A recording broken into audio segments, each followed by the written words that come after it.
Hello and thank you for watching. This is Jennifer Bowman with Olympia Piano, and I'd like to welcome you to the 24-day overview of Schumann's Traumerei. The English translation for this piece is Dreaming, so I'll probably use those interchangeably during the tutorial. This is going to be an overview, so I'm not going to touch on every single thing. Each lesson will be approximately one measure. This first lesson is going to start in the pickup measure, and then it's going to continue on into measure 2. We're going to cover this much.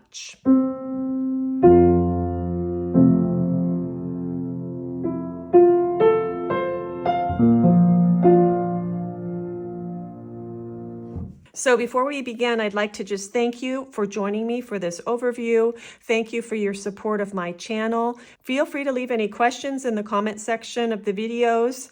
And finally, it is my goal to help you play this piece the best you can, whatever level you're at. The videos will have kind of a similar format. We'll start with the harmony, then we'll go through the notes and fingering for each hand, put the hands together, and then discuss a few things like articulation, dynamics, and pedaling, and then anything else that is pertinent. So let's just go ahead and get started. With the harmony, I want to mention that this is in the key of F major, so there's one flat, B flat, and one exercise I find really helpful besides just doing a bunch of technique in the key of F is to go through and play the chords in the key of F using the F scale notes. This gets your ear ready for the harmonies that will be used in the piece. Our first harmony is F major, and all of the notes except for one are in an F chord. So we've got F, C, and A in the left hand. So F, C, A. And then the right hand has, so only the E doesn't belong to the F harmony. And then the chord we're ending on is this. So what I like to do when I'm figuring out a chord is remove the doubles. So we have 3 F's here, so I'm going to take away this one, I'm going to take away this one. I'm going to put the D here and put the B flat up here. So we're leading to the 4 chord, B flat major. Those are our 2 harmonies that we're starting with. So let's get started with the right hand. I'm going to do notes, fingering, and rhythm all together. The rhythm here is going to be the subdivision of 8th notes. We don't have anything shorter than that in this piece. Couple things about the rhythm. You'll see the first measure just has 1 note in it. That is called a pickup measure. So actually measure 1 doesn't start till we have this F. Okay? Right hand is organized into 2 groups. Group number 1 is the top voice or the melody. All of those notes have the stems going up. And by the way, you're going to mostly play this voice the loudest. So that's voice number 1 in the right hand. So the other part of the right hand is what I'd refer to as the lower voices. The stems are coming down. In those lower voices, you'll see a C and then an F. Those ledger lines, the first ledger line, nothing is on it, and then the second ledger line is a low F, and then in the second measure, again, you'll have an F. One thing I want to mention about that lower voice is that you'll see a quarter rest before it, and that just tells us, oh, there's more than one voice. We have the melody on top, which I already showed you, and then this lower voice, which is going to enter on beat 2. So let's do the fingering and rhythm now for the right hand. So we're going to start with 2 on C, and then going up to 5 on F. The lower voices you can either play with 1 and 2 or 1 and 3, depending on the size of your hand. I'm going to give you 4 options for this next little melody snippet. You can start on the E with finger 4, so your hand's already right here. So that would look like this. 4, thumb comes right under, 1, 2, 3, 5, and then 5 and 1. Option 2. Instead of starting with 4, scoot your hand over right away. Play that E with 2. 2, 1, 2, 3, 5, 1 and 5. Option 3. This is a good option if your hands are a little smaller. We're coming from here on the F. Scoot over. 2, 3, 1, 2, 5. Option 4 has a silent switch, which we will encounter a lot in this piece. I would consider it a little bit more advanced of a technique, but I'm going to show it to you right now so you can try it.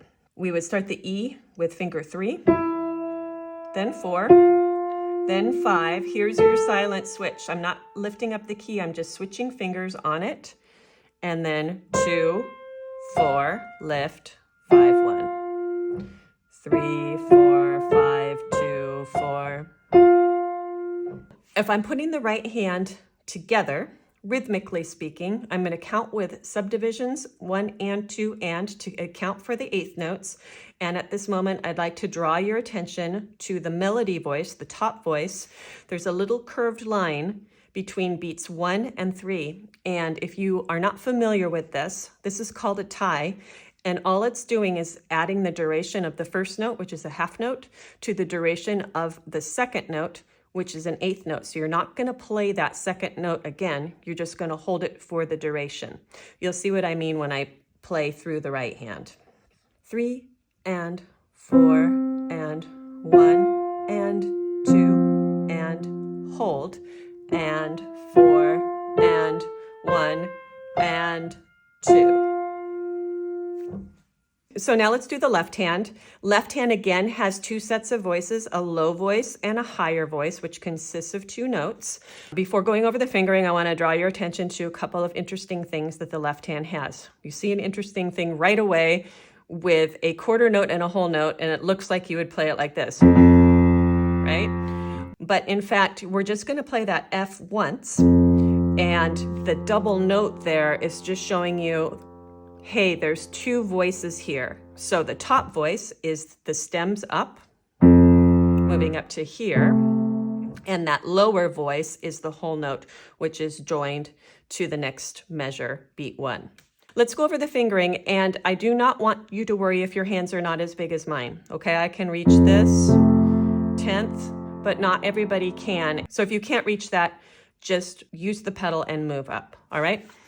So if you can reach it, the fingering you're going to use is going to be 5, 1, 3 for that C and A.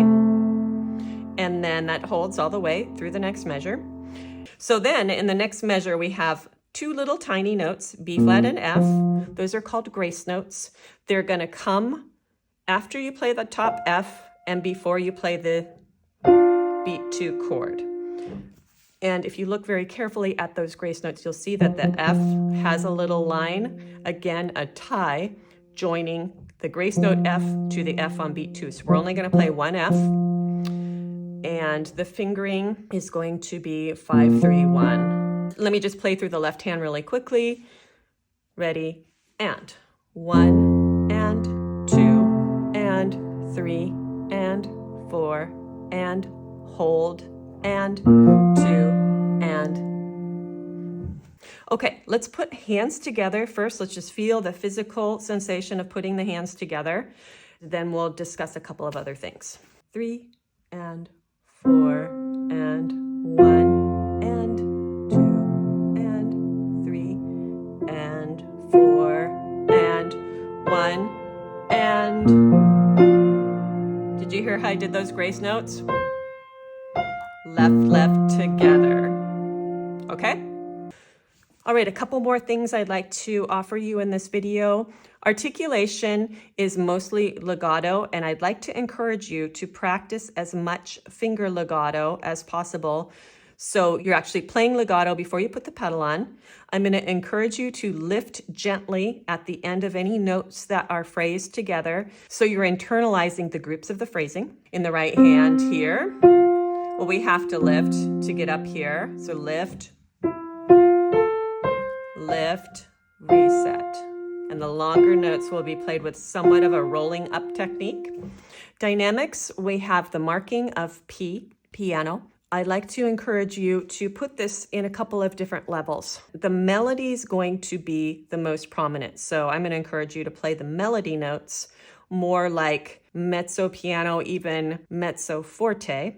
Then the bottom note, the foundation, the bottom, is going to be second most important. And then the middle is going to be more filler. So this is going to be mezzo forte. This will be mezzo piano, and then we're going to counter that with this being PP, pianissimo. We don't want the chord to interrupt the melody. And just so you know, when you're first learning it, it might, but that will be something to strive for, okay? Overall feeling of piano. After this first note, you'll see a crescendo in the score that I've published up above. So what we're going to do is we're going to listen to how this F is dying out, come in a little bit softer, and then that's going to be the loudest note, the high note. So it's just a mini crescendo all within this feeling of piano, feeling of dreaming. Super soft crescendo. So that's not really too much louder than this, but it seems like it is because it's a little higher. Final step for today is going to be the pedal. I have a whole video on beginning pedaling that I'll link up above so you can get a little bit more in detail. What I'm going to encourage you to do is find a pedaling amount that works for you and know that there will be many opinions on it. The main thing about the pedal is going to be the timing. So in this piece, I'm going to encourage you to do the pedal in 16th note subdivisions. If we subdivided into 16th notes, the counting would be 1 eanda, 2 eanda. So you want to lift the pedal up when you press the note down and then press it right down right away afterwards. 4 eanda, 1 eanda, 2 eanda. Okay, pedaling option number 1. We're going to pedal 2 times. The first time is going to be right after beat 1, right here, pedal. Then we're going to hold that. Now you're going to hold this down. You're going to lift your foot, and you are going to re-put the foot down when you play this B flat. It'll make the melody join together a little bit. You don't want a huge gap in the melody there.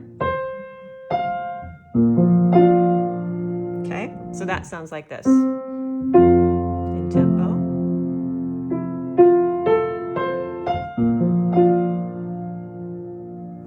Option 2 for pedaling, we're going to add 2 more pedals in there.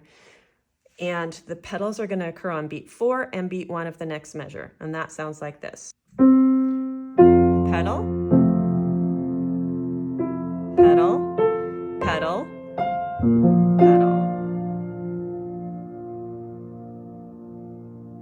So play around with those pedals. You also might try adding the one in beat 4 and not the one in beat 1, or vice versa. The main thing with this piece is take these ideas and make them your own, especially when it comes to dynamics and pedaling and pacing. I just want to address one more thing in this first lesson here, and that is pacing.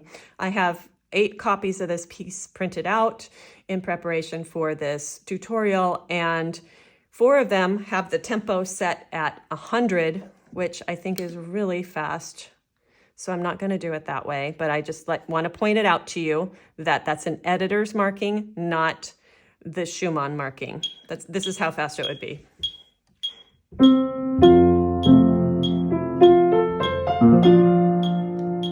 Now, 2 of the editions have a marking, which is something more like what I would prefer, lento, which means slow, and that is a metronome marking of 56.